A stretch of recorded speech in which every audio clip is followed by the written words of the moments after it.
Bonjour, nous sommes aujourd'hui réunis pour les déjeuners débats de la Parisienne. Le thème du jour est le divorce et les conséquences pour les femmes, et peut-être a-t-il des conséquences particulières sur les femmes parisiennes.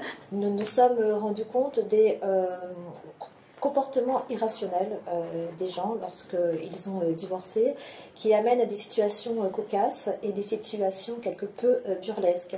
Quand les femmes divorcent, elles me disent souvent je suis face à un étranger, complètement étranger. Je ne reconnais plus rien, il n'y a plus de tendresse dans les yeux, il n'y a plus rien, il n'y a plus d'amour pour ses enfants. Ce n'est plus du tout rationnel, les débats, c'est-à-dire qu'on entend tout et n'importe quoi, et les professionnels que nous sommes, en fait, notre rôle, c'est essayer de rationaliser le débat pour faire en sorte que celui qui est moins favorisé pécuniairement, il s'en sorte un peu moins pauvre qu'en entrant chez nous, pour essayer de faire en sorte que chacun puisse se reconstruire. À Paris, 3 divorces sur 4 sont demandés par les femmes. À peu près vers l'âge de 30 ans, c'est ça? Pour tous les âges. Voilà. 12 ans de mariage, en fait, souvent. Quand des parents se séparent et que les enfants ont 15, 16 ans, qu'ils ont des petits revenus, comment ils se logent, une fois qu'il y a 2 logements à assurer, et les enfants parfois sont trimballés d'un studio à l'autre, ce n'est pas des appartements,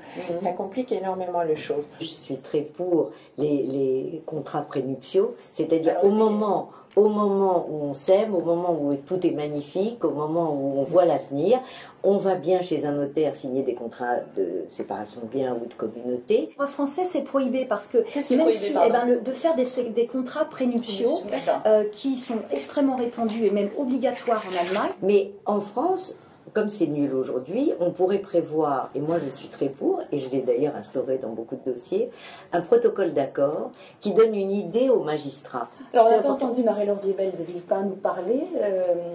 Que pensez-vous de tout ça? Vous-même, vous avez, je crois, divorcé. Il y a quelque chose qu'on n'a pas abordé encore, c'est ce phénomène du non, qui vous reste ou qui ne vous reste pas. Le fait que maintenant les femmes puissent garder leur nom de jeunes femmes, de jeunes filles, je pense que c'est une très bonne chose.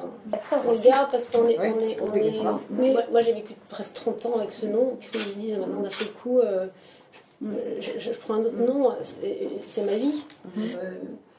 Quand il y avait une inspection du Quai d'Orsay, l'inspecteur, et qu'il y avait des frais de représentation, l'inspecteur était invité chez nous et j'étais notée. Je me suis séparée de mon mari, ça s'est passé au mieux, de manière matérielle, parce qu'effectivement il a reconnu que j'avais été à ses côtés pendant de longues années, et donc il a eu cette générosité d'être là, matériellement, et de me protéger.